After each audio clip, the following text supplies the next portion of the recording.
Buenas a todos, bienvenidos a un nuevo webinar de Complif. Gracias a todos por sumarse. Mi nombre es Camila Alfíguez, soy Head of Partnerships de Complif. Hoy tengo el agrado de presentarles a Marce. Marce es abogada en la Universidad de Buenos Aires. Ella, entre sus varios posgrados, tiene uno en actualización PLAFT y otro en compliance. Tiene más de 20 años de experiencia en lo que es prevención de lavado de activos y compliance. Y Marce se encuentra constantemente en aprendizaje y se esfuerza por extender todo su conocimiento enseñando y asesorando a alumnos, clientes y colegas. Actualmente es socia fundadora de M&M Consultores, una consultora especializada en lo que es gestión de riesgos de compliance. La temática de hoy gira en torno a lo que es la resolución UIF 49 y cómo hacer las claves, digamos, de un programa de cumplimiento efectivo en cuanto a la reforma. Marce, gracias por venir, gracias por acompañarnos. Si querés, te doy la palabra ahí para ir arrancando. Bueno, muchas gracias, Camila. Un placer. Muchísimas gracias por la confianza también a Complif, por invitarme a participar de estas hermosas jornadas que me parece que son es un aporte importante para la comunidad y sobre todo, bueno, en un tema que mucha gente está interesada.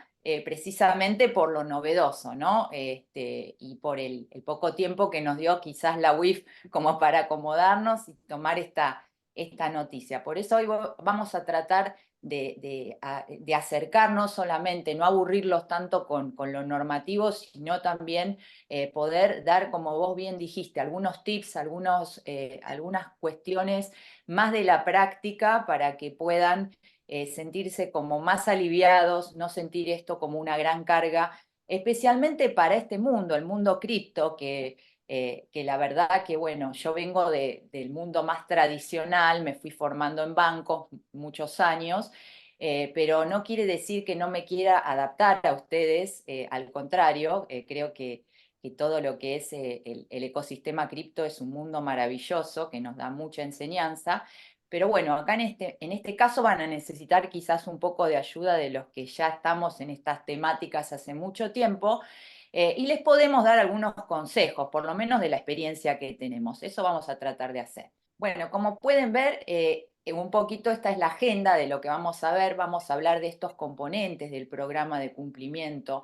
También queremos traer la palabra que se utiliza mucho en inglés, compliance, para que vean que es lo mismo, ¿no? Y también aclarar que cuando hablamos de programa estamos hablando de sistema de prevención de PLA-FT-FP, que es prevención del lavado de activos, financiamiento del terrorismo y financiación de la proliferación de armas.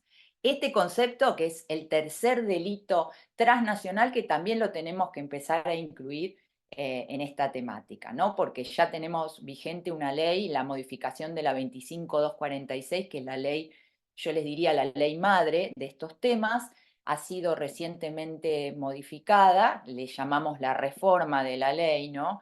Justo a tiempo con el GAFI haciendo ya la cuarta ronda de evaluaciones mutuas, estando con varias reuniones en nuestro país y bueno, finalmente pudo salir esta ley que es muy importante para alinearnos justamente a las prácticas, las mejores prácticas internacionales. Bueno, como segundo tema vamos a tratar los proveedores de servicios de activos virtuales como sujetos obligados, ¿no? Cuáles son, digamos, las pautas que van a tener que seguir y cómo llegar a ser sujeto obligado. Les vamos a dar algunos pequeños tips de ayuda para que ustedes no se agobien con tantas normas, ¿no? Y puedan saber, bueno, cuáles son los pasos que hay que seguir como para darse de alta como sujeto obligado rápidamente, ¿no? Después vamos a abordar el significado del enfoque basado en riesgo. Eso es como un corazón, digamos, de la 49. Nos interesa que se entienda bien porque, bueno, con anterioridad a esta norma y con anterioridad, digamos, al 2017, el trabajo que se hacía en materia de prevención era una especie de checklist. Era como cumplir, cumplir, cumplir, cumplir con todo, un enfoque de cumplimiento, ¿sí? Ese era el paradigma. Cumplíamos con todo, estábamos bien. Ahora no es así. Ahora hay que aplicar este enfoque basado en riesgo y les queremos compartir de qué se trata. Después vamos a trabajar con la debida diligencia. Eso es algo muy importante porque son bien las pautas concretitas que hay que tener presente, que digamos va exigiendo la resolución 49 de la UIF, y es un poco el manejo de la relación con nuestros clientes y todo lo que hay que hacer en materia de prevención de estos tres flagelos. Un punto importante, novedoso, distinto, que quizás no está en todas las resoluciones de la UIF, para el resto de los sujetos obligados, es la Travel Rule. Bueno, vamos a hablar de qué se trata y algunas pautas también referidas a la misma. Y por último, nos vamos a referir a algo que es sumamente importante, el monitoreo. El monitoreo, los reportes, vamos a hacer una distinción entre el reporte de operación sospechosa y los que son sistemáticos, los que son ya más habituales, tanto los mensuales como el anual. Bueno, con eso entonces ya tenemos en claro qué es lo que vamos a abordar hoy y vamos a ir entonces con nuestro primer punto. Vamos a hablar de los componentes del programa de cumplimiento o compliance. Seguimos entonces viendo, perfecto. Entonces, acá este es el programa de cumplimiento. Es un programa con estos componentes, excepto el de riesgo cripto. Los otros componentes son componentes que todo sujeto obligado va a requerir para poder armar una estructura necesaria para desarrollar realmente una prevención del lavado de activos. Entonces, en ese sentido, cualquier industria, cualquier tipo de sujeto obligado va a requerir tener estos aspectos que vamos a mencionar ahora, pero acá le vamos a dar el enfoque de la 49 y por eso es que estamos agregando riesgo cripto, ¿sí? Que es algo bien específico, pero está complementando a nuestro programa, porque si no, nuestro programa sería más parecido al cumplimiento que al enfoque basado en riesgo. Lo tenemos que incorporar dentro de los aspectos que nosotros tenemos que tener presente por el tipo de operatoria que va a desarrollar este sujeto obligado, proveedor de servicios de activos virtuales. Entonces, ¿qué se requiere?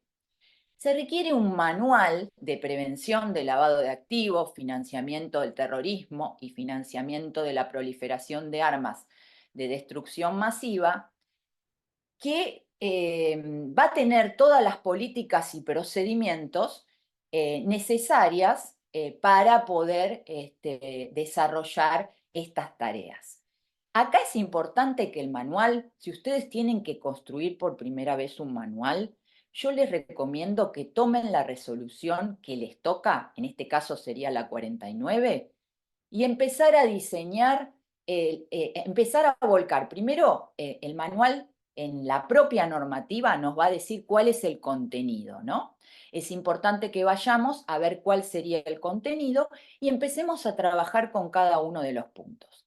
Pero como introducción en el manual, tenemos que, primero, manifestar cuál es la política que quiere desarrollar la entidad respecto de la prevención. Es importante que se muestre el compromiso, ¿no? Tanto del directorio como del oficial de cumplimiento y como de todos los colaboradores o empleados o personas, como lo quieran llamar, que componen a esa sociedad que es un sujeto obligado. Después también que tenga un detalle del negocio, que diga cuál es la actividad, porque no es lo mismo cualquier proveedor de servicios de activos virtuales, no son todos iguales, ¿sí? Nosotros podríamos decir que los bancos son todos iguales y no es así. Les puedo asegurar que hay bancos que tienen diferencias muy, muy claras. Hay bancos que, por ejemplo, no reciben depósitos, son mayoristas, entonces, no es lo mismo que el banco tradicional que conocemos, que atiende personas, empresas, personas humanas y que tiene, bueno, sí, desde ya la caja de ahorro, la cuenta.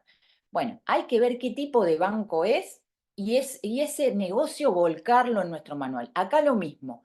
Si estamos hablando de los proveedores de activos virtuales, si es una rampa fiat, que quede claro que es una rampa fiat. Si es una exchange, que quede claro que lo es. Si tiene varias actividades, también las comentamos.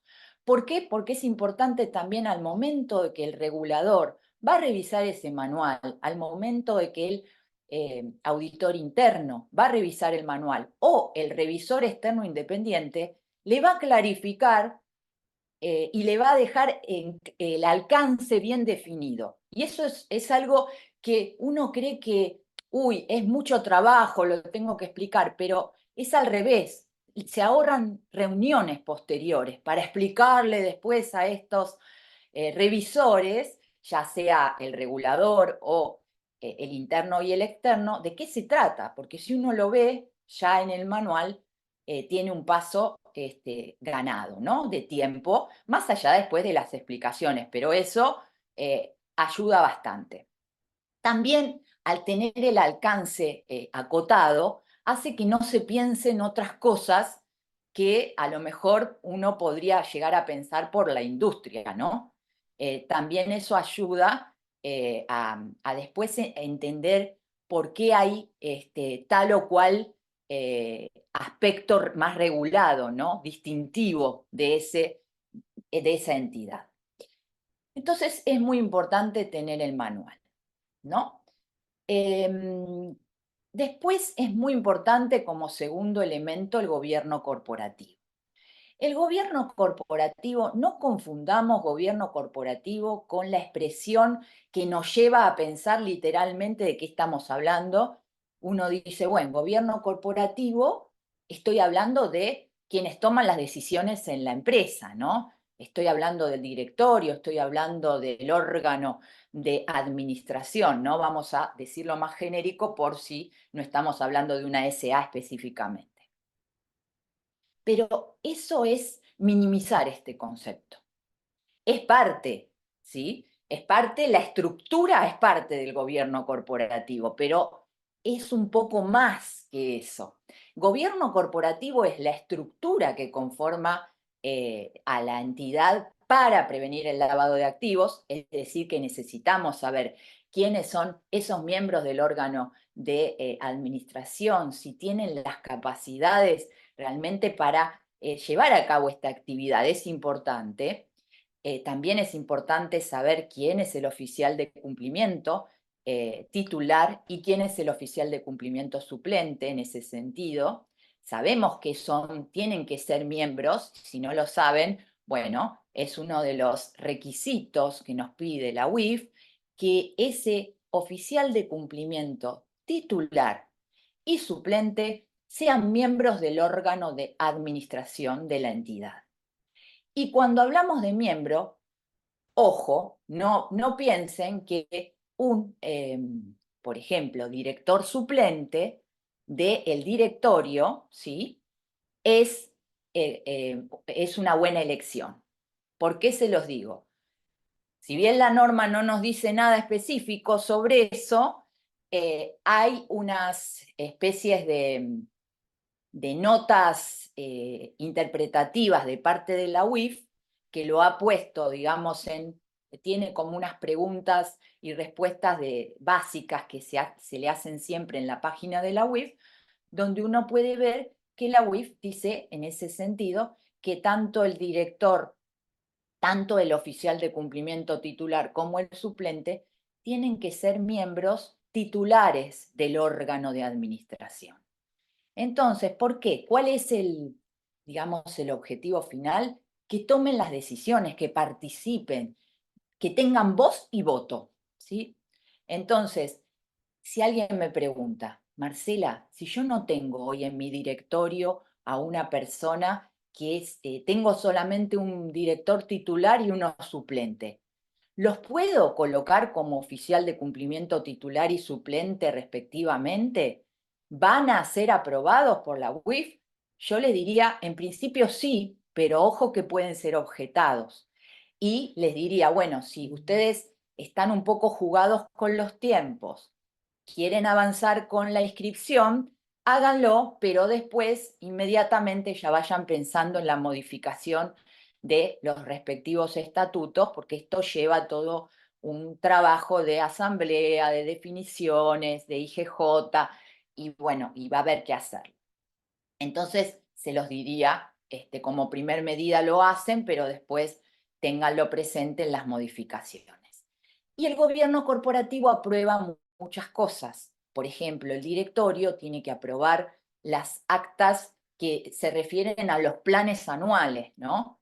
Claro, esto es algo que ustedes, quizás los que están incursionando en la resolución 49, no saben, pero hay un montón de tareas que la 49 nos van trayendo, y una de esas es que la entidad o el sujeto obligado va a tener que tener un plan anual de capacitación, un plan anual del oficial de cumplimiento, donde va a decir, bueno, yo me propongo, mis objetivos son estos. Hay que desarrollar también un plan anual de auditoría. Ahí yo les recomiendo que incluyan la auditoría interna y la revisión externa independiente. Y hay que tener, bueno, les dije, de capacitación también, ¿no? Bueno, estos planes anuales tienen que ser aprobados por el órgano de administración, ¿sí? ¿Y quién lo presenta? El oficial de cumplimiento, por supuesto. Si ustedes no hacen eso, y esto es parte del gobierno corporativo, les queda una observación, ya sea por auditoría, por el revisor externo independiente, y la UIF también va a revisar todo esto. Entonces, también es importante que sepan que el oficial de cumplimiento titular y el suplente tienen que estar inscriptos ante la UIF, estar aprobados sus designaciones ante el órgano de administración, y tienen que ingresar esos datos de esos miembros dentro de lo que es la UIF, que eso lo voy a comentar después, así que por eso hay preguntas, ¿no es cierto, Cami? Comentame. Ahí, si querés, Marce, avancemos con lo que es el contenido y después vamos haciendo las preguntas al final en el Q&A. Ahí todos los que quieran poner en el chat pueden ir evacuándolas por ahí. Veo ahí alguna mano levantada. Si quieren, vayan escribiéndolas por ahí y después evacuamos todas juntas, así no sobrelapamos. Perfecto, excelente. Bueno, otro punto muy importante es el screening y el monitoreo. El screening es un control, un cruce. Ustedes pueden tener un sistema como Complif lo ofrece, que hace, digamos, estas dos funciones, ¿no? El chequeo de las listas terroristas, el chequeo de las listas PEPs y otras listas que muchas veces se tienen, pero en nuestro país son obligatorias por lo menos tener el REPET, que es el registro donde vamos a tener, digamos, oficializadas las listas de terroristas del Consejo de la ONU, las que son, digamos, oficiales para nosotros, y además el control de PEPs, porque los PEP van cambiando de situación y también nos pueden mentir cuando nos hacen la declaración jurada o su expresión de condición de PEP. Te dicen que son o que no son, por error o a propósito lo hacen. Eso, ¿dónde ingresa? En el onboarding. Cuando se onboardea un cliente, tenemos esos datos y después esos datos hay que cotejarlos. El screening es parte de la vinculación del cliente, es parte de la identificación del cliente, y es algo muy importante. ¿Y por qué hablamos de screening y no de un proceso manual? Justamente porque lo que queremos decir es que esto se tiene que hacer online, ¿sí? Ya no quiero decirles diario, porque hay procesos que se hacen batch, ¿sí? Se han encontrado algunas metodologías que no son ese confronte constante, permanente. Entre un nuevo cliente se confronta, ese cliente ya está adentro de la entidad vinculado, pero cambiaron las listas, entonces necesito tener la información online, ¿sí? Eso es lo que es lo ideal, ¿sí? Es lo ideal. Después habrá algunas formas de manejarse, pero lo ideal es esto. Y el monitoreo, ¿para qué nos sirve? Porque con el enfoque basado en riesgo, uno va mirando precisamente donde hay mayor riesgo. ¿Sí? Ya les voy adelantando algo del enfoque basado en riesgo. Entonces, no podemos mirar todos los frentes al mismo tiempo. Entonces, ¿quién hace ese trabajo? El sistema de monitoreo. que barre con todas las operatorias independientemente de los riesgos de los clientes y nos va emitiendo alertas a los efectos de que podamos revisar esas operaciones con mayor detalle, conforme a los escenarios establecidos. Bien. Después tenemos la capacitación. Esto es algo muy importante, no solo una exigencia, realmente deberían pensar en la capacitación como algo que no sea una pérdida de tiempo. Entiendo que al negocio no le simpatiza tanto tener una hora, hora y media con alguien que habla, que se aburren. Bueno, ahí están ustedes en buscar buenas capacitaciones, gente que se preocupe por que los mensajes les llegue, que el área comercial, que siempre, o el negocio, siempre es la que está un poco, se siente como que no hay realmente casos de lavado de activos, no hay nada que prevenir, y cuando uno les explica realmente qué es lo que se puede prevenir, cuál puede ser su aporte, y el problema que puede tener su compañía, que pueden ellos mismos también perder su puesto de trabajo, si la compañía a lo mejor no lo hace tan bien y entra en un proceso de inspección, después un sumario y después viene la multa, y no les cuento lo que están las multas ahora. Ustedes entran justo en un mercado que hubo cambios y están muy onerosas. Todavía no se aplicaron las nuevas multas, pero al haberse cambiado las unidades de medida por módulos, se elevaron muchísimo. Tenemos un piso de 600.000 pesos, cuando Y también antes, si hay ustedes... un riesgo reputacional importante, ¿no, Marce? También, así que hay que estar atentos con eso. Exactamente. Exactamente, no es una cuestión, bueno, la multa la pago, 600.000 pesos no me mueven la aguja, pero bueno, supongamos que fuera así, ¿no? Porque yo les decía que ese era el piso, así que no se ilusionen que va a ser esa la multa. Pero sí, el riesgo reputacional es lo que realmente le quita la confianza a los stakeholders. Uno no reconoce los stakeholders hasta que ve que hay una noticia negativa donde se dice tal exchange tuvo que pagar una multa millonaria de tanto, no tenía un sistema de onboarding que permitiera tener los datos y la información y la identificación de sus clientes, no realizaba monitoreos, no tenía una matriz de riesgo. Empiezan a salir todas las cosas, las fallas, y la verdad que no es una cuestión menor. Eso realmente destruye muchas veces a las entidades. Hay entidades que se tienen que volver, digamos, a recomponer y hasta cambian el nombre muchos cuando les pasa estas situaciones, ¿no? Pero bueno, y por supuesto que cambian el nombre y cambian también toda su postura frente a esta situación, que realmente es muy grave porque sí se pierde el negocio. Entonces, no hay que tratar de evitarlo, por eso es que estamos explicando la importancia de tener un programa. Con este programa se supone que si está todos sus componentes de forma robusta, implementados en la entidad, se supone que tenemos una cierta tranquilidad y esto está funcionando como un escudo protector para la compañía. No tenemos un 100%, no me pidan eso y no me pidan tampoco que les diga, bueno, ¿cuál de estos componentes es el más importante? Son todos importantes. Pero por eso, lo que hay que hacer es un plan para poder ir desarrollando cada uno de estos componentes. Ahora vamos a pasar a ver el riesgo cripto. Voy a terminar con este otro punto que es la revisión de auditoría. Auditoría interna es lo que dice la norma. No significa que ustedes no puedan contratar a una consultora externa o a un auditor independiente, que puede ser un contador, que puede ser un abogado. O sea, acá no hay una necesidad de que el auditor tenga determinadas características.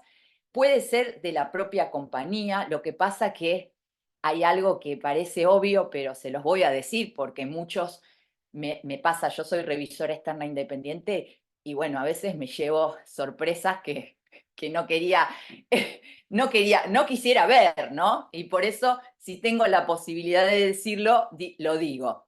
Entonces, no puede ser que el auditor interno sea el oficial de cumplimiento, o sea, el gerente de compliance, o sea, el número uno, el más senior de compliance. No, tiene que ser alguien totalmente ajeno a esa área, ¿no es cierto?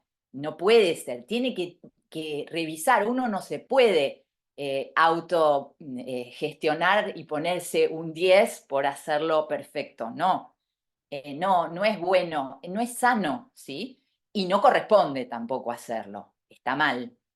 Entonces, pueden optar por tercerizar ese servicio o pueden tener a alguien en la compañía. Si no tienen área de auditoría, tienen que tratar de buscar a alguien que esté lo más ajeno posible al área de compliance, por lo menos.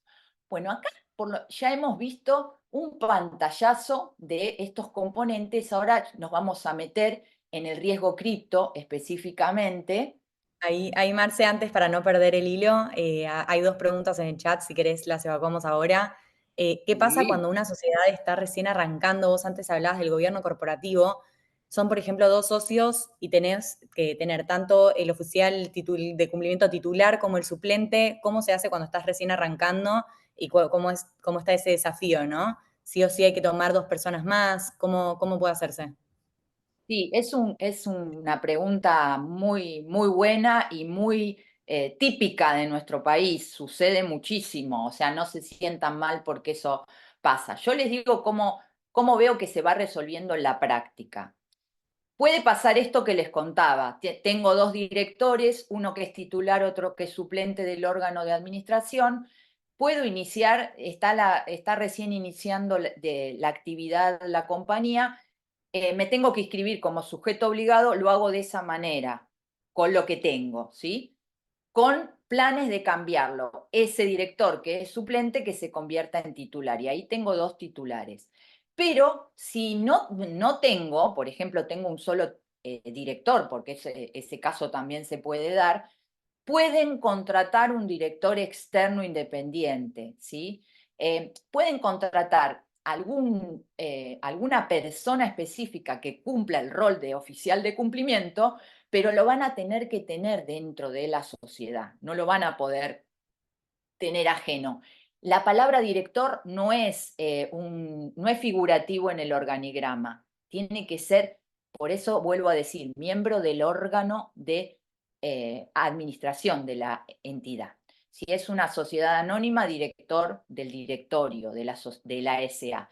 Si estoy hablando de una SRL, socio gerente tiene que ser, ¿sí? Como para que empecemos a ver, ahora, si es una SAU, que es es una sociedad anónima unipersonal, bueno, no me va a quedar otra que contratar un director externo independiente que sea miembro del directorio y que sea, por ejemplo, el oficial de cumplimiento suplente, o tendrán que cambiar el tipo de sociedad.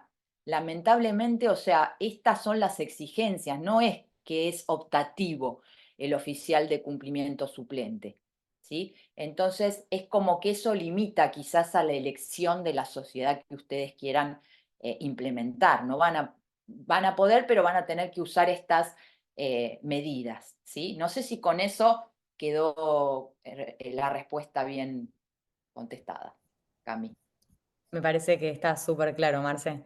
Hay otra Bien. pregunta también relacionada a esto que tiene que ver con la lógica de que sean dos. Si uno no está y el otro es el suplente y pasa a ser el titular, queda uno, ¿cómo es esa lógica detrás de lo que es, digamos, directamente desde UIF, ¿no? ¿Cuál es la lógica que se pensó? Sí, excelente la pregunta también.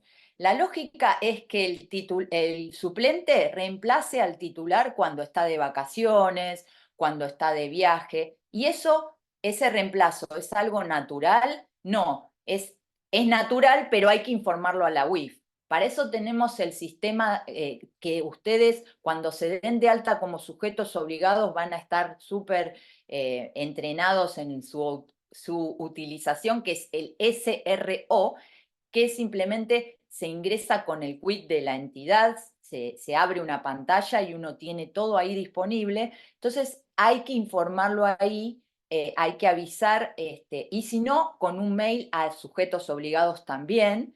Lo importante es que eso ustedes lo dejen asentado. Todo esto es parte del gobierno corporativo. Dejar asentado. ¿En dónde? En actas de directorio. Pero también puedo crear un comité, ¿sí? La norma me está como impulsando a crear un comité. El comité de prevención va a ser el que va a llevar adelante todos los aspectos que hagan al programa, ¿sí? Todos los avances, va a ir llevando todo el día a día y también es el que define si una operación se tiene que finalmente reportar ante la UIF. Entonces, si usamos la opción tener un comité, ese comité ahí se puede registrar esa ausencia, dejarlo aclarado también, más allá de las obligaciones con la UIF, porque piensen ustedes que después todo esto va a ser revisado por el auditor interno y revisado por el revisor externo independiente, que va a chequear eso. Ahora, me dirán, bueno, pero yo tengo un director que es el oficial de cumplimiento, que es un workaholic y nunca se toma vacaciones. ¿Es necesario que exista alguna evidencia de que siempre está conectado? Bueno, eso es una manera también de decir, sí, no hubo nunca un reemplazo, no es necesario que esto haya sido informado a la UIF y que haya quedado asentado. Eso también es válido, ¿sí? Hoy vivimos en un mundo que estamos todos conectados 24 horas, entonces, ¿cómo no se va a entender que esto puede pasar? Bueno, perfecto. ¿Algo más, Cami? Buenísimo. No avancemos si querés, Marce. Bárbaro. Presente slide. Bueno, en cuanto a los componentes cripto del programa Compliance, tenemos que tener en cuenta que estos son todos factores de riesgo que me van a dar un nivel de riesgo tanto ya sea para los activos virtuales como para los proveedores de servicios de activos virtuales. Entonces, este tipo de elementos pueden estar incluidos dentro de lo que se conoce como KYT, que es un tipo, que lo vamos a hablar más adelante, es un tipo de sistema, así como es el KYC, el Know Your Customer, acá es el Know Your Transaction. Entonces, ¿para qué sirve este tipo de sistemas? Son sistemas que también van acompañando para medir niveles de riesgo. Lo importante es que por ahora conceptualmente entendamos que hay aspectos que hacen a su entidad que tienen que ver que eso va a tener un nivel de riesgo, la entidad en sí. Ustedes como proveedores de servicios de activos virtuales van a tener un nivel de riesgo para el mercado, ¿sí? Van a haber sistemas que los van a evaluar, van a haber lecturas que se van a hacer, si ustedes van a pedir la apertura en un banco de una cuenta, van a estar sometidos a una medición de sus riesgos, ¿no? ¿Y qué se mide? ¿Qué es esto de los componentes cripto? Bueno, no todas las criptomonedas son iguales, ¿sí? Podemos hablar de cada vez son más las criptomonedas que existen, por ejemplo, Bitcoin por excelencia, Ethereum, Cardano, Avalanche, bueno, las que quieran mencionar, las que más les gusten. Lo importante es que sepamos que acá el riesgo está en las monedas de privacidad, ¿sí? Estas monedas pícaras que tienen sus algoritmos que hacen, que generan un cierto anonimato o lo potencian, ¿sí? Ahí, por excelencia, el ejemplo que siempre se da es Monero, pero hay otras, Zcash, Dash. Entonces, no es que son criptomonedas malas, tienen mayor riesgo. Entonces, por eso le pusimos el triangulito rojo para decir, bueno, acá, ¿dónde está el riesgo? Acá. ¿sí? El resto de las criptomonedas tienen las cuestiones que ya sabemos, la volatilidad, podemos distinguir, bueno, ¿qué me gusta más? ¿Un stablecoin o me gusta más Bitcoin porque hace muchos años que está? Bueno, eso no interesa cómo está conformada la cartera. Recordemos que cuando hablamos de criptomonedas estamos hablando de una representación digital de valor, ¿sí? Que se puede comercializar o transferir. ¿Para qué? Para ser utilizada para pagos o para inversiones. No estamos hablando de moneda fiat, no estamos hablando de moneda de curso legal, a eso nos estamos refiriendo y sobre este contexto estamos trabajando, ¿sí? Bien. Después, ¿qué pasa con el tipo de entidad? ¿Es lo mismo ser una exchange reconocida que a lo mejor incluso ahora no tenemos esta oportunidad? Una exchange que está inscripta, ya fue a la CNB, se registró en la CNB, cumplió con la 994, ya está en proceso, porque nadie todavía terminó de inscribirse como sujeto obligado, pero inició el proceso de la 49, bueno, no la 49, sino como sujeto obligado, la 47, la 51, está queriendo ser sujeto obligado. ¿Es lo mismo eso que una plataforma peer-to-peer entre pares? Bueno, que se maneja sin la intervención humana a través de contratos inteligentes que van a ir definiendo las compras, las ventas entre los participantes.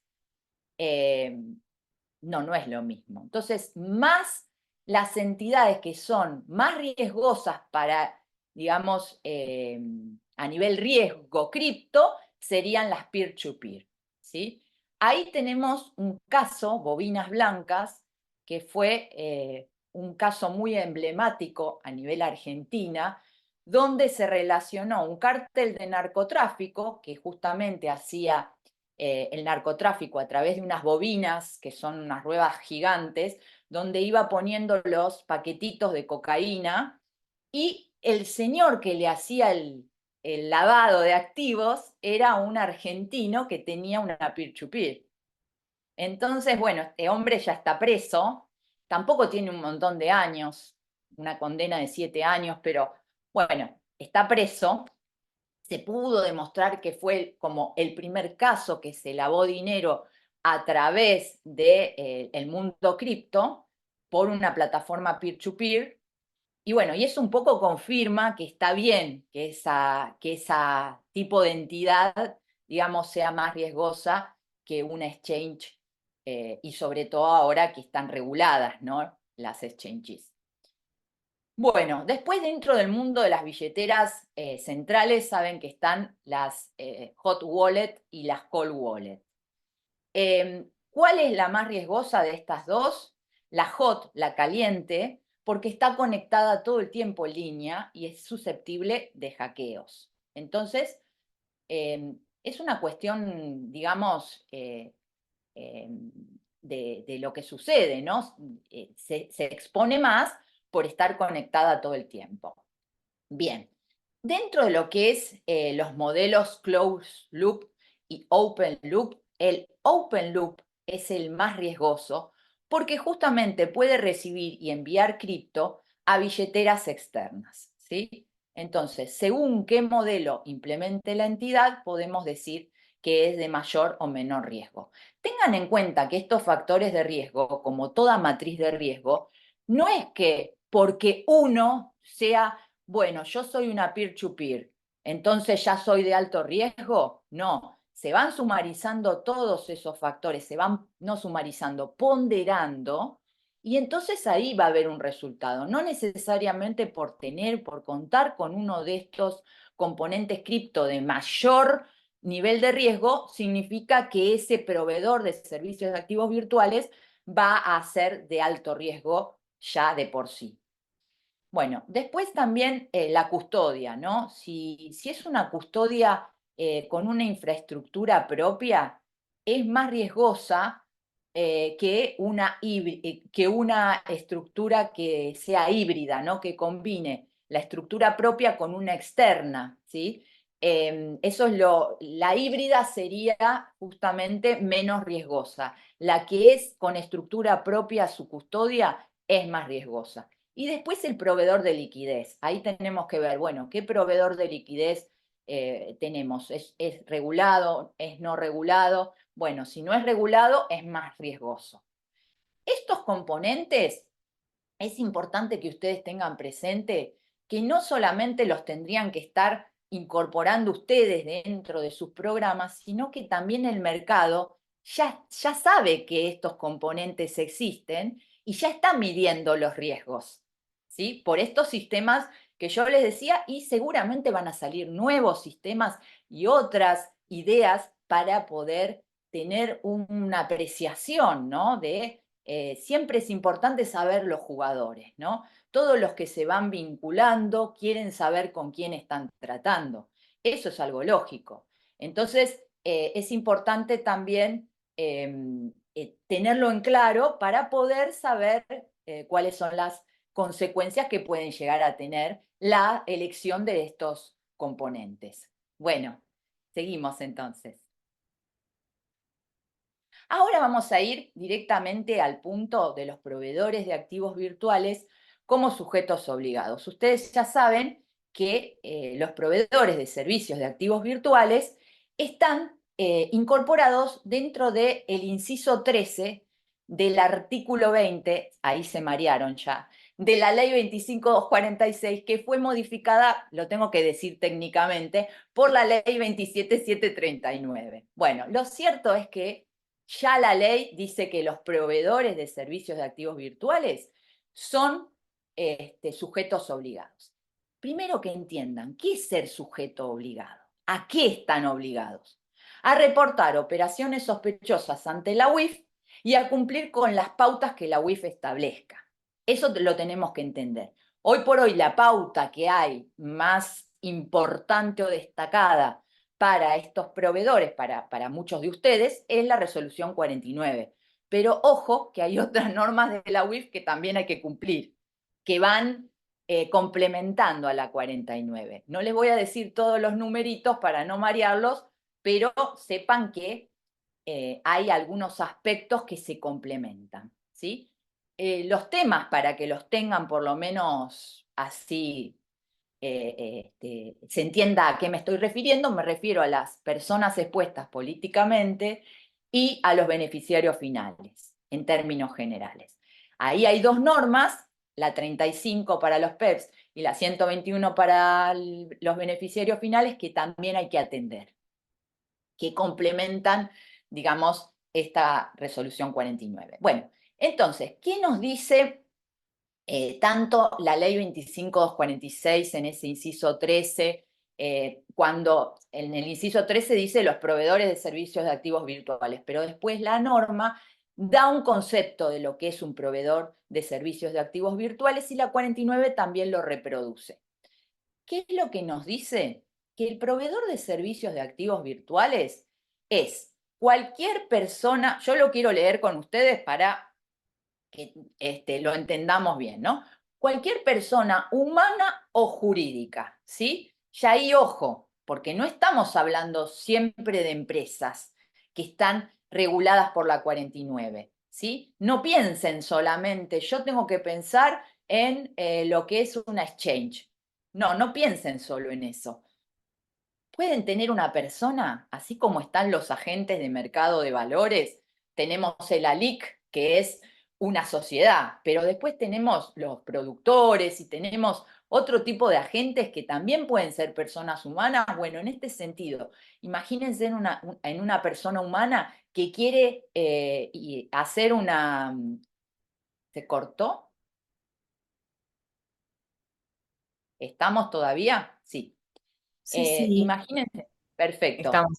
Eh, Bárbaro, que haya una persona humana o jurídica, una persona humana que quiere realizar alguna de estas actividades y no necesariamente es una empresa, bueno, también es un proveedor de activos, de servicios de activos virtuales. Lo importante es que hay que realizar por lo menos una de estas una o más de las actividades que vamos a mencionar raudamente ahora para tenerlo en cuenta. Entonces, ¿cuáles son esas actividades que nos marcan? Y esto es lo que un poco también tiene que recoger el manual, ¿no? Bueno, tengo esta actividad, lo voy a poner en el manual. Intercambio entre activos virtuales y monedas de curso legal. Esto es lo que vulgarmente o en el mundo cripto o en la jerga tradicional del mundo cripto se le llama rampa fiat, ¿sí? Entonces, como para que ya sepamos de qué estamos hablando. Después, intercambio entre una o más formas de activos virtuales. Estamos hablando de exchanges, ¿no? Transferencias de activos virtuales. Bueno, eso lo puede hacer una exchange o también lo puede llegar a hacer otra compañía que se dedique solamente a eso. Custodia y o administración de activos virtuales o instrumentos que permitan el control sobre los mismos y participación o provisión de servicios financieros relacionados con la oferta de un emisor y o venta de un activo virtual.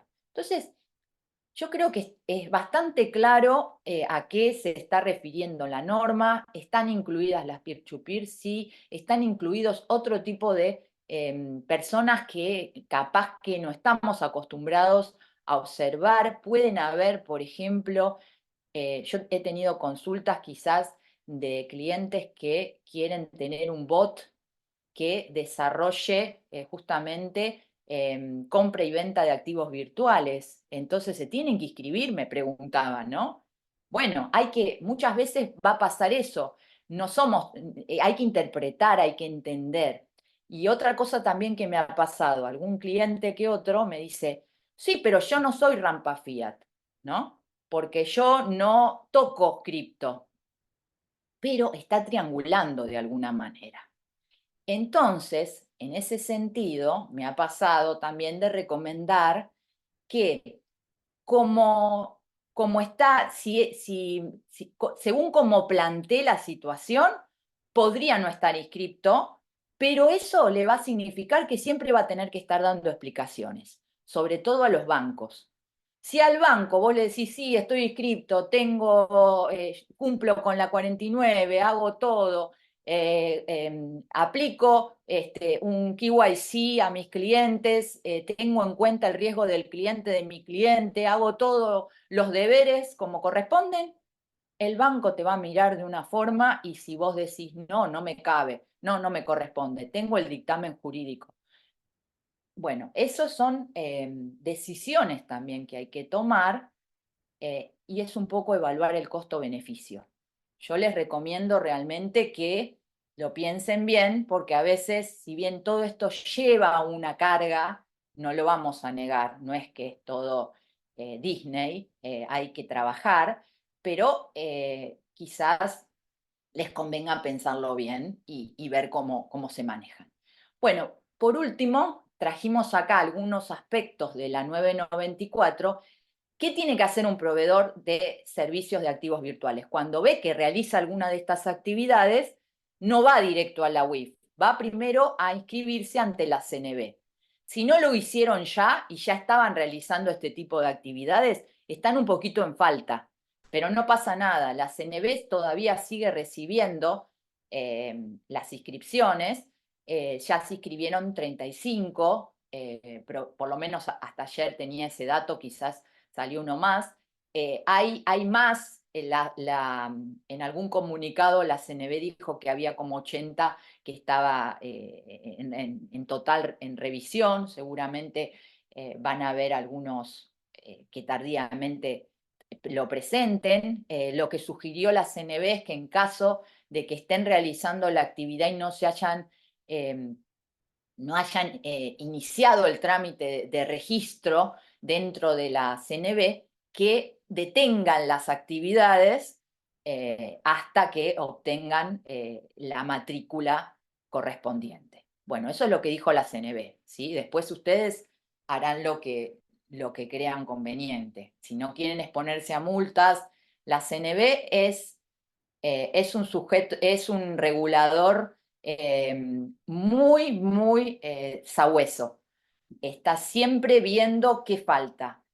Como tiene la autopista de información financiera, que es por donde se contacta con sus subordinados, es un sistema que evidentemente le saltan alertas y cuando ve que está faltando algún tipo de documentación, no duda en mandarte un mail, de darte 48 horas y si no lo regularizás, sigue, empieza a inicia una inspección, o sea, no hay otra.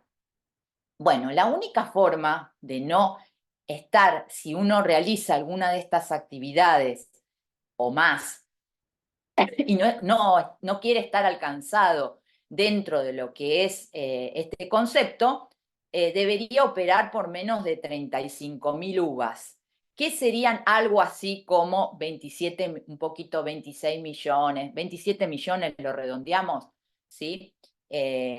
Ahora, el enfoque que le quiere dar la norma no es para los inversores.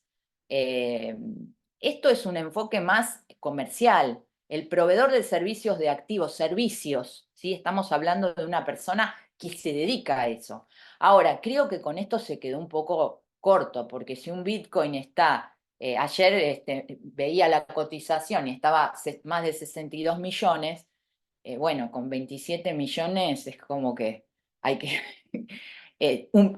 Bitcoin no se puede tener, ni uno, pero, porque ya pasamos a hacerlo, pero bueno. ¿Y qué les decía? Les dejé acá este listado del artículo 3 de la 994, porque esto es un poco lo que también pautas que da la CNB para registrarse. Es decir, no quiere que se registren proveedores de activos virtuales que sean del exterior, que estén operando para el exterior y que no tengan nada que ver con nuestro mercado. Si los proveedores de servicios de activos virtuales son no residentes, pero están apuntando, digamos, su oferta a clientes argentinos o clientes residentes en Argentina, se les direcciona, digamos, todo lo que es la publicidad. Hay una página web que tiene un dominio que termina en AR. El volumen de los negocios que ha tenido esta empresa extranjera en Argentina es más de un 20%. Eh, entonces, en esos casos sí hay que proceder al registro. Estas son algunas aclaraciones que ha hecho la CNB. Igual faltan algunas más, pero bueno, dentro de lo que hay, esto es algo positivo. Bueno, con esto entonces no sé si hay preguntas sobre esto o ya seguimos con el otro tema. Si querés ahí, Marce, avancemos y al final hacemos las preguntas, así Sí, llegamos con todo el contenido. muy bien, seguimos.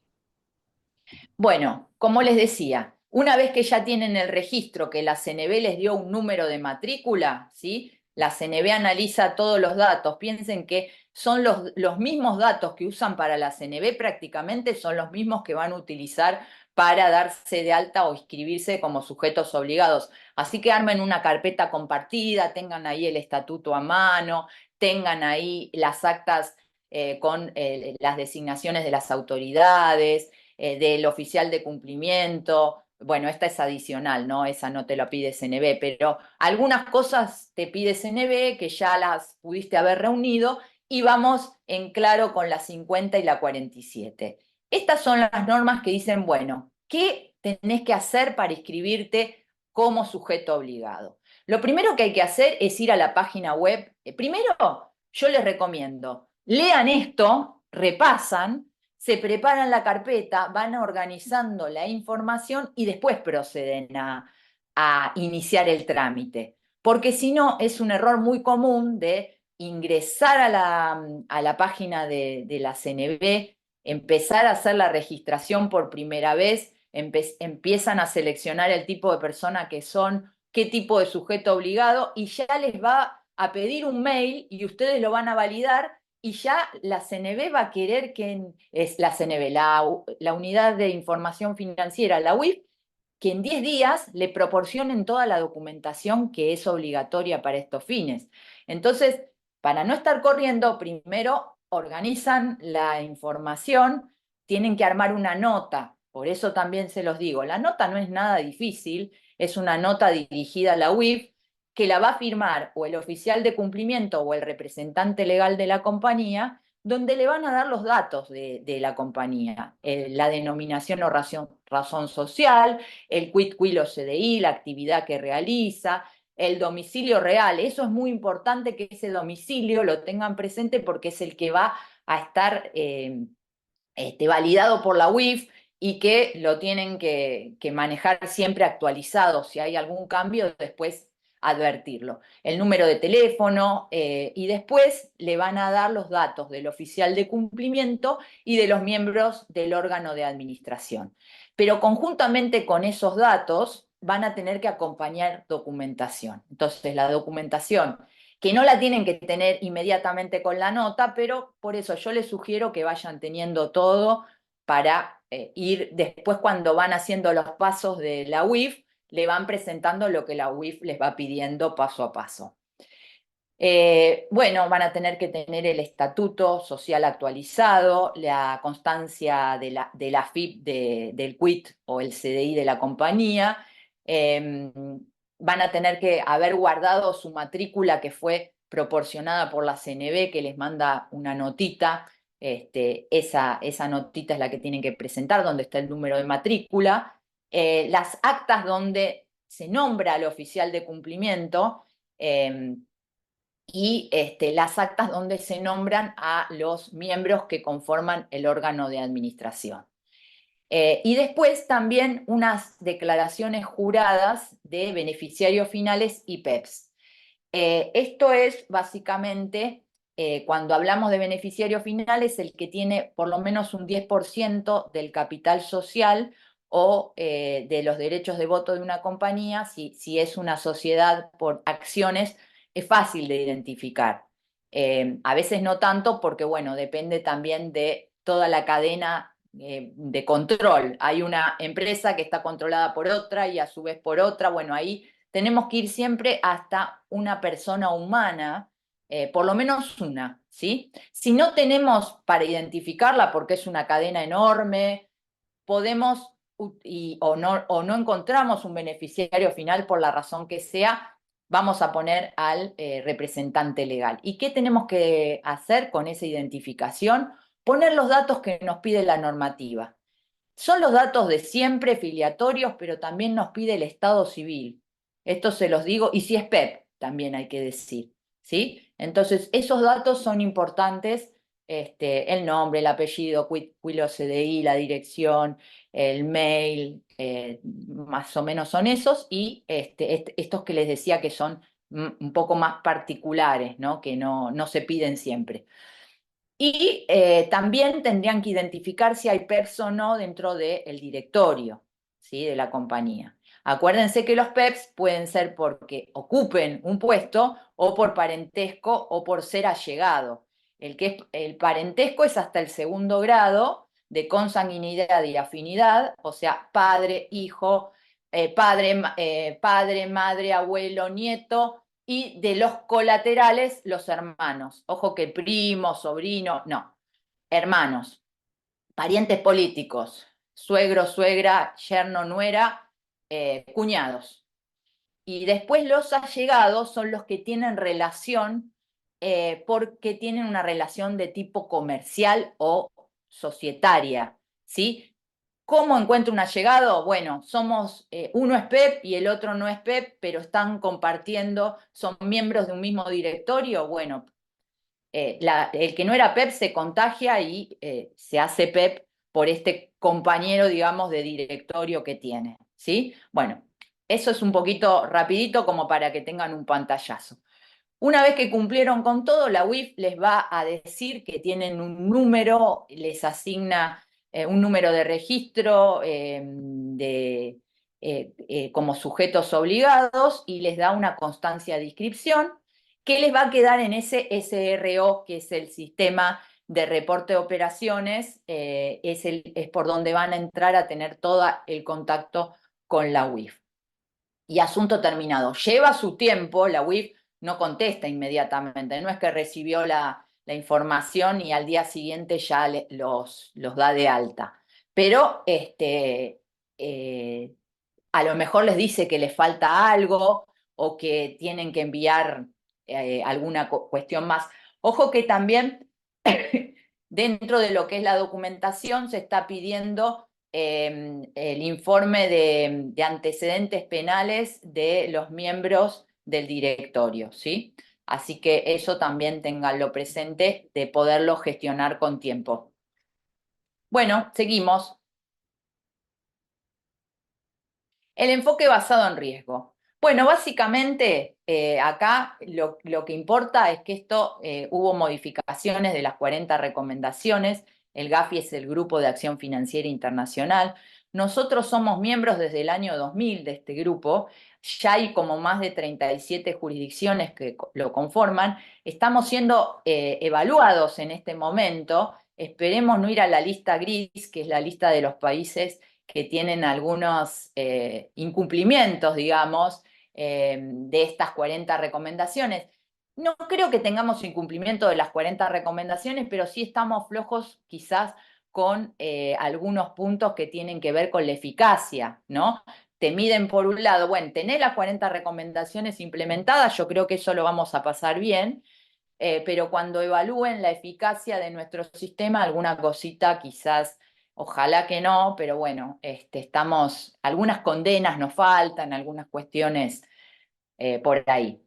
Entonces, ¿qué nos dice la recomendación número 1 del GAFI? Ahí la tienen, yo voy a ir al concepto para que ustedes se graben qué es el enfoque basado en riesgo. Acá la recomendación es una recomendación que hace el GAFI a los países. Esto lo tenemos que traspolar, el país nos lo hace a los sujetos obligados. Acuérdense que los sujetos obligados podemos distinguirlo entre los que estarían dentro de lo que son las actividades financieras, y después están los sujetos obligados, que serían las profesiones o actividades no financieras designadas, ¿no? Se los digo porque quizás lo ven en los considerandos de la norma, si es para que vayan entendiendo. ¿Qué quiere decir? Que le aplica a todos los sujetos obligados. ¿Y qué le está diciendo a los sujetos obligados? Que tienen que desarrollar medidas proporcionales o adecuadas conforme a los riesgos identificados. A mayor riesgo, mayores son las medidas, mayor es la documentación, mayor es el control. Quiere decir que el control se achica, se va a hacer más intenso, ¿no? Con menos tiempo de espera. Lo voy a hacer como más continuo. Eso quiere decir. Riesgo medio, un poco menos, y riesgo bajo, un poco menos todavía. Eso me va a marcar las 3 debidas diligencias que tenemos que llevar. Riesgo alto es una debida diligencia reforzada, riesgo medio es una debida diligencia y riesgo bajo es una debida diligencia simplificada. Esto se los voy diciendo, aunque para ustedes por ahí resulte como, no sé, cansador, porque es algo que van a tener que convivir con esto, con estas debidas diligencias y con esto que es el enfoque basado en riesgo. También lo que nos quiere decir el enfoque basado en riesgo es, cuidado, con el enfoque basado en riesgo vos podés administrar tus recursos de una manera mucho más eficiente, porque no tenés que salir a buscar documentación para todos los clientes, revisar a todos los clientes. Vos vas a tener tus equipos que se van a focalizar en aquellos que sean de mayor riesgo para la entidad. Entonces, eso, si lo aplicamos en todo lo que vamos a ir viendo, en todos los componentes del programa, también lo podemos hacer y eficientizar los procesos. Lo aplicamos a la capacitación, lo aplicamos al onboarding y a los sistemas de screening y de monitoreo, lo aplicamos a las auditorías también. Todo puede tener su nivel de riesgo y esa asignación me va a hacer darle la importancia a lo que sea de mayor riesgo.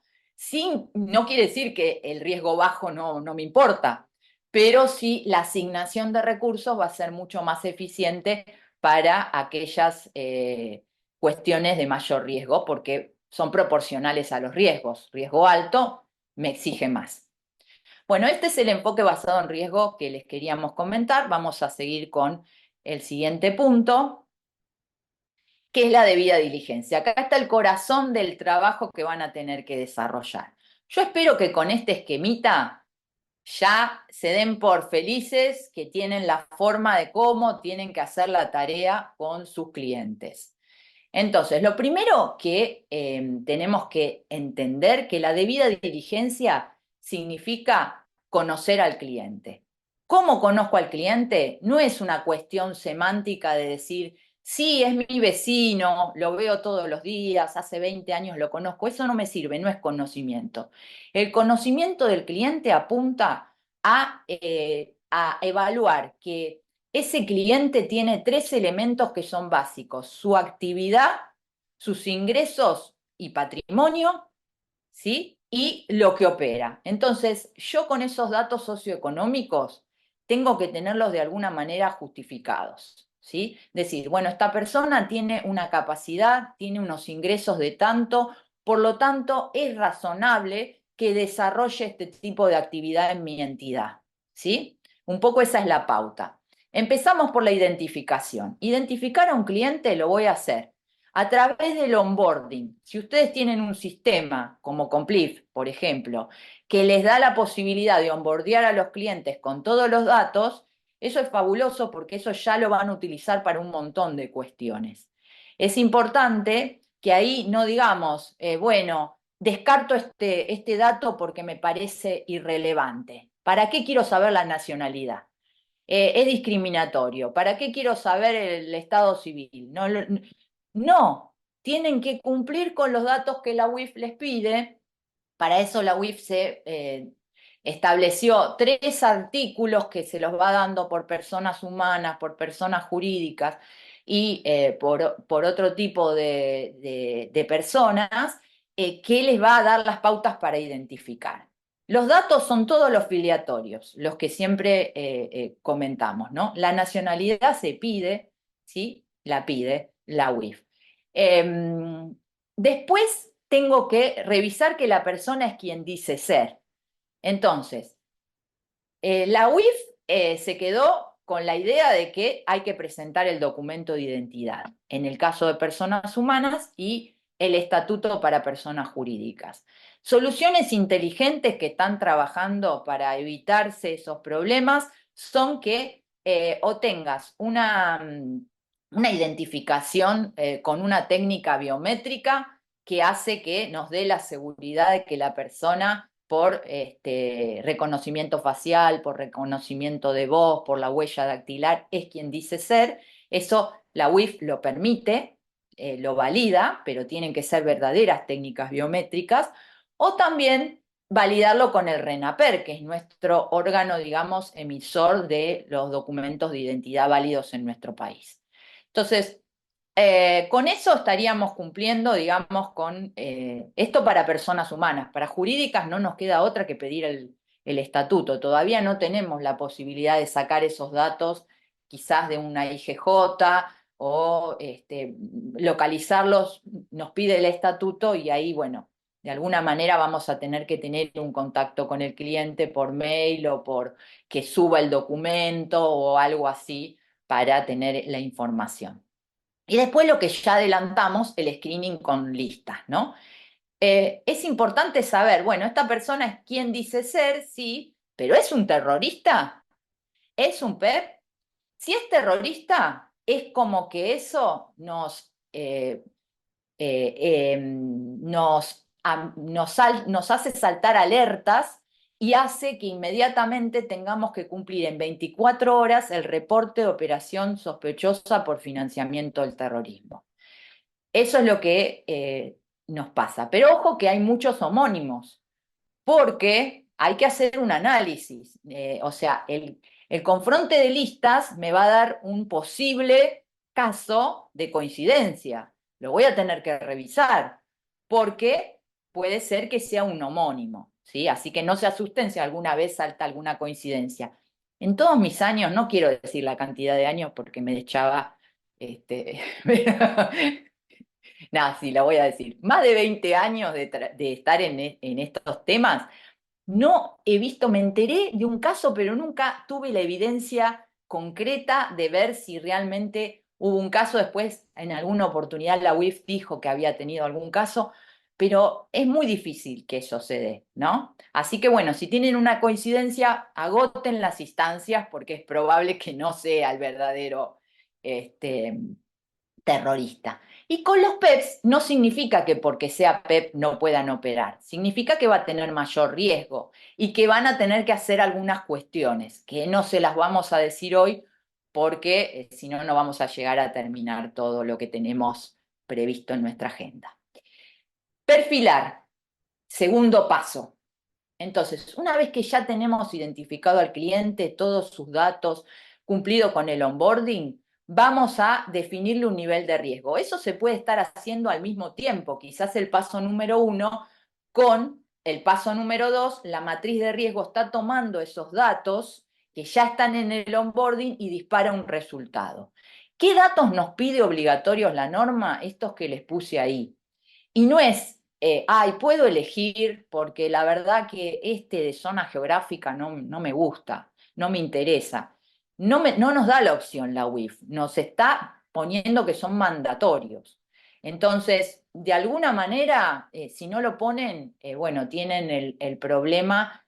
A lo mejor pueden tener un dato que puede cubrir a varios, eso es una forma, pero tienen que estar estos temas cubiertos. Cuando hablamos de tipo de cliente, estamos diciendo si es persona física o jurídica o qué tipo de entidad es, porque también puede ser un fondo común de inversión, un fideicomiso, bueno, etcétera, ¿no? La actividad que realiza, el origen de los fondos, el origen de los fondos es algo a veces difícil de poder determinar. Tendría que estar atado con la actividad económica. Entonces, de alguna manera, tener esa. El volumen es algo que tal vez en el inicio, en el onboarding, no lo tengamos y lo podamos eh, este, mejorar o poner ese dato después de que ya operó, ¿sí? Eso no estaría mal, no necesariamente, pero bueno, tengo que tener unos datos mínimos para poder tener un nivel de riesgo asignado, ¿sí? Eso es importante. Quédense con eso y después vamos a otra parte del proceso y lo terminamos de decir. Después también es importante que tengamos en cuenta esto del KYT que les comenté al principio, el riesgo cripto, que también eso puede estar dentro de los factores que hoy la matriz de riesgo no los está contemplando, pero nosotros los podríamos contemplar, incorporar. O bueno, si no lo hacemos nosotros, lo pueden estar haciendo otros jugadores de bancos, quizás una casa de cambio, con algún otro jugador con los que entablemos algún tipo de relación, pueden estar midiendo nuestros riesgos teniendo en cuenta eso. Y después algo muy importante es el perfil transaccional, que no hay que olvidarse. ¿Eso de dónde surge? Surge de lo que gana la persona, ¿sí? Estamos hablando de una persona humana, sus ingresos. Si estamos hablando de una jurídica, del balance, de las ventas. Voy a apuntar a eso. Tengo que tomar el 100% de lo que gana y no sería razonable. Tendría que tomar un porcentaje. Puede ser un 80, puede ser un 70, puede ser un 50. Eso lo define cada entidad. También ese perfil transaccional puede ser que la persona o las entidades sean varias, ¿no? Entonces, bueno, en el caso de las personas humanas puede ser que sea un matrimonio, entonces también considerarlo, ¿no? Eh, Hay que ver si están los dos como cotitulares, cómo se manejan, qué vinculación tienen con la entidad. Bueno, eso es el perfil. Número 3, paso número 3. El perfil me dio un nivel de riesgo y me hizo armar un legajo. Entonces, si tengo un riesgo bajo, porque ya lo obtuve en la matriz, voy a aplicar una debida diligencia simplificada. ¿Qué significa eso?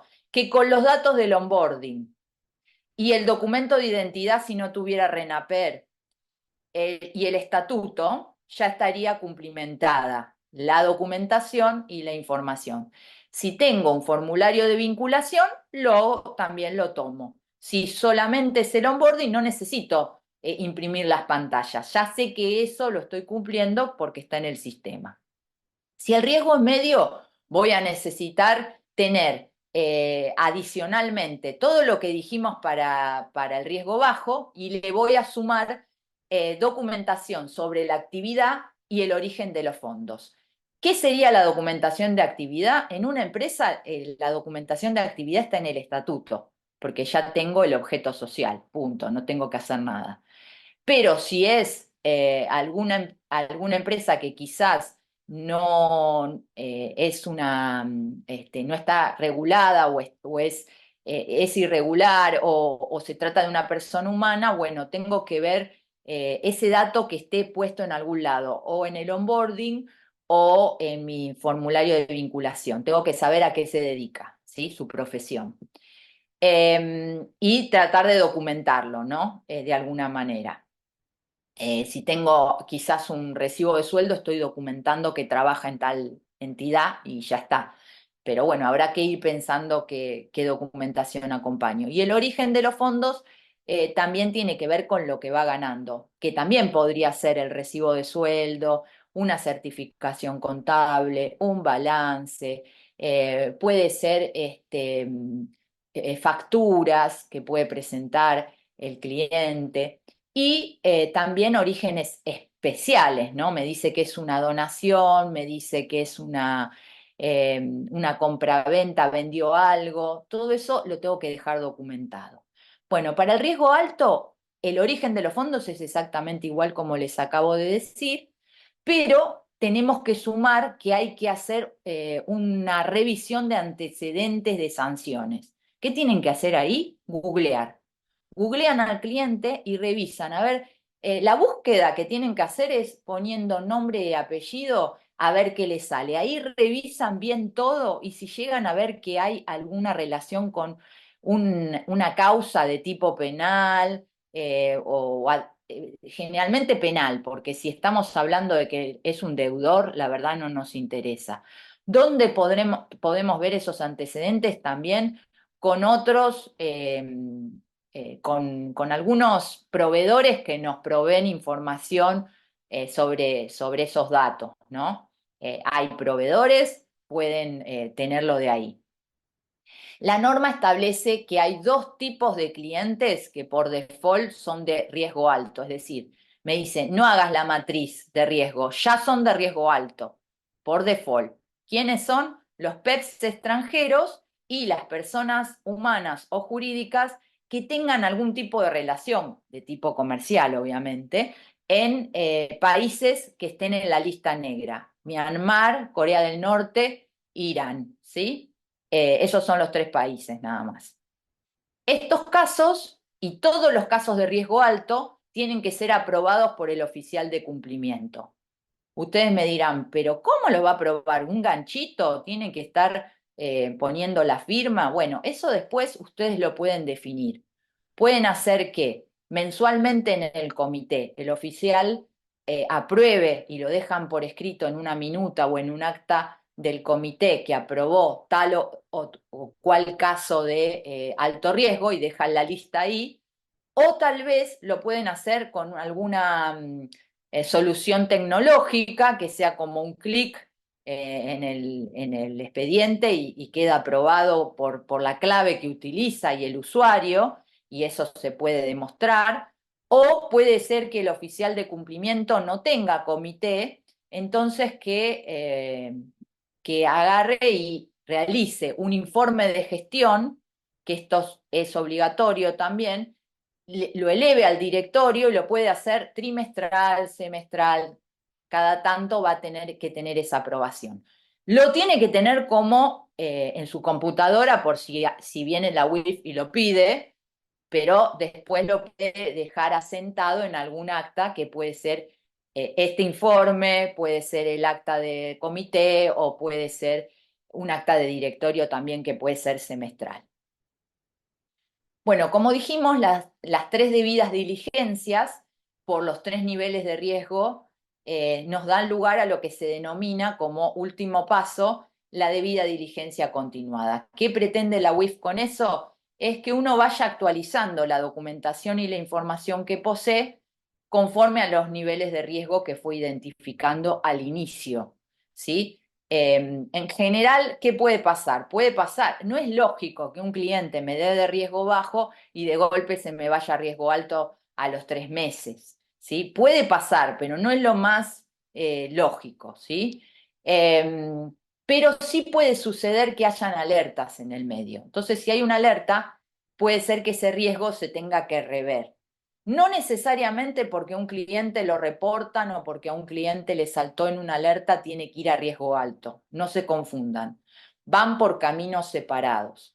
Lo que estoy diciendo es que si yo tengo un cliente de riesgo bajo que nunca presentó alertas y estuvo 5 años, al quinto año le voy a proceder a actualizar, bueno, al sexto, digamos, voy a proceder a actualizar su información. Ahí probablemente no tenga más que chequear, bueno, a ver si hubo un cambio en algo, ¿no? Sobre todo si es PEP o no es PEP, eso, igual el sistema también me va ayudando a ver los cambios. Si es de riesgo medio, la actualización se hace cada 3 años y si es de riesgo alto, una vez por año. Ojo con eso. Por suerte hay sistemas que ya advierten que se está venciendo el plazo y me están informando, digamos, que tengo que proceder a la actualización. Muchos se despreocupan con el riesgo bajo, pasaron, en algún momento los 5 años pasan y después no está la información, te cae justo el auditor, el revisor externo independiente o el regulador y no hay nada. Buenísimo. Sí, Marce, las próximas diapositivas pasémosla medio por arriba que ya nos estamos quedando sin tiempo. Sí, sí.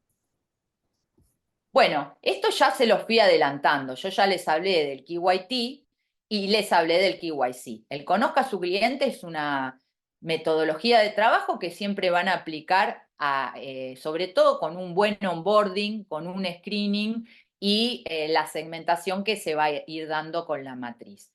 Pero el conozca su transacción, bueno, son sistemas que nos van a permitir medir esos riesgos. Y ahí va marcando, digamos, en estos ítems los aspectos que me va a estar midiendo, ¿no? Pero tiene que ver con esos elementos del riesgo cripto que hoy decíamos. Así que podemos seguir. La Travel Rule. Este es un elemento, es un gran desafío para el mundo cripto y también lo es como lo fue para los bancos, ¿no? Porque los bancos ya tienen implementada la Travel Rule, que es justamente son medidas que sirven para poder identificar las transferencias, ¿no? Tener el nombre de quien la envía y quien la recibe.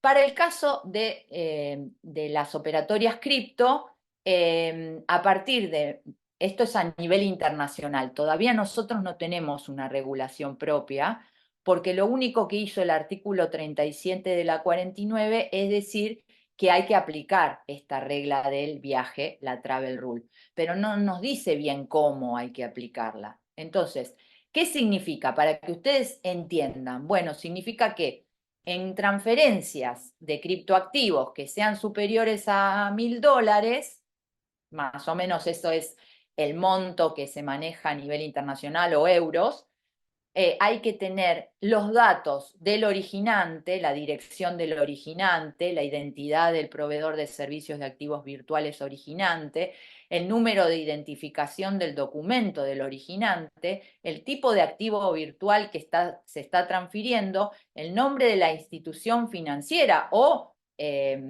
exchange que está siendo destinataria, el nombre del destinatario y la dirección o cuenta del destinatario. Eso es un gran desafío y es algo que no les gustó mucho al mundo cripto, pero la verdad que el Gafi viene presionando mucho. A decir verdad, hubo bastante resistencia por los países, pero nosotros no nos quedó otra porque como país estamos siendo justo, estamos teniendo una evaluación del Gafi. Entonces, es como que la verdad que, bueno, eh, yo creo que como medida estuvo bien, ahora después vamos a ver cómo podemos avanzar, ¿no? Quizás la UIF tiene, más allá de todas las rondas que hizo, el trabajo, se preocupó porque esta norma estuviera lo más razonable para el mercado. Bueno, estos temas quizás le falta seguir trabajándolos un poquito más. Continuamos entonces con nuestro último tema, el monitoreo y los reportes, tanto de operaciones sospechosas como los sistemáticos.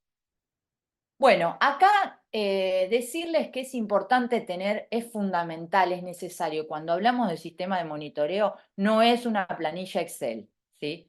Ustedes podrán tener una planillita donde, bueno, surjan las operatorias, lo revisen, pero eso no es un sistema de monitoreo. Y lamentablemente a nosotros los REI, los revisores externos independientes, la UIF nos presiona que si encontramos algunas inconsistencias graves, como esta, por ejemplo, es decir, no tiene sistema de monitoreo, no le podemos poner en la evaluación que es aceptable con mejoras significativas, no, ni siquiera, le tenemos que poner inaceptable. Y eso es algo que también al revisor externo independiente lo complica, porque ¿quién lo va a querer contratar cuando vuelva a poner esa calificación? Así que es importante que ustedes que están iniciándose en este tema tengan presente que tienen que contratar o desarrollar un sistema de monitoreo.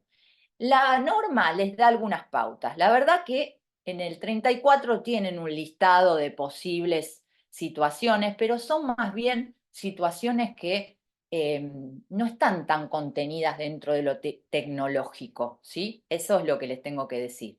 No tenemos tan buenas noticias para decir, bueno, tomo de ahí los escenarios y listo, lo armé. Lamentablemente no es tan positivo contar con esa información. Ahora, hay un escenario que es infaltable, que es el que se suele denominar supera el perfil transaccional, ¿no? Ese es el escenario que sí o sí tienen que tener. Y después pueden agregar otros escenarios. Por ejemplo, N cantidad de operaciones X en un periodo determinado. Pueden agregar escenarios que tengan que ver con los domicilios que coinciden, con las direcciones. Pueden ustedes manejarse con escenarios también con los riesgos de las criptomonedas que se manejen. Podrían tener un escenario que detecte las monedas de privacidad. Bueno, habrá que ver, hay que evaluar también, somos todos nuevos en esto. Nadie tiene la experiencia, van a tener ustedes seguramente acompañamientos muy buenos de asesores, consultores y demás, pero a decir verdad, nadie mejor que el que está en la temática, el que está en el negocio y que con digamos, el asesoramiento del consultor, del asesor, pueda determinar cuál es su mejor escenario. Y lo importante es que no tener muchos escenarios, sino tener escenarios que nos den alertas y que esas alertas realmente sean reportables. No es la cantidad, sino es la calidad, porque hay un ratio de conversión. Yo como revisor externo independiente siempre miro eso, no es la cantidad, pueden tener montones de alertas, pero si permanentemente se desestiman y no hay ningún reporte de operación sospechosa, no está bien el sistema. Hay que hacerle un afinamiento, eso es el tuning que se le aplica, digamos, a los sistemas de monitoreo. Fijarse si hay que ajustar los parámetros, fijarse si hay que mirar nuevos escenarios, hay que hacer prueba y error. Y hay que revisar, bueno, tengo estas alertas y ahí los expertos pueden ver, ¿esto realmente es reportable o no es reportable? Si no, no sirve el trabajo, no es cuestión de cumplir, llenarnos de alertas y después desestimarlas todas. No tiene sentido. La realidad es que el sistema de monitoreo nos tiene que servir para poder detectar operaciones sospechosas, que ahí tenemos el concepto a continuación. No estamos hablando realmente de una operación que uno dice, bueno, si me querés cambiar, Cami, cuando puedas. No estamos hablando de un delito, de la comisión del delito, sino que estamos hablando primero de una alerta. ¿La alerta qué es? Una operación inusual. Ahí está el concepto que la norma maneja. Acuérdense que la norma está hablando de operaciones tentadas o realizadas, o sea que estamos hablando de algo que ya ingresó. Tenemos un cliente que está operando, es operación realizada. Tenemos un cliente que intentó, que se acercó y empezó el onboarding y lo abandonó. Y después estaba, por ejemplo, en la lista de terroristas, lo tenemos que reportar como operación tentada. ¿Sí? Bueno. ¿Qué es una operación inusual? Cuando no tengo una justificación económica. Salta la alerta, llamo al cliente, le pregunto a qué corresponden esos movimientos y no me puede decir que tiene un nuevo empleo y que por lo tanto tiene más dinero o que tiene que cobró una herencia.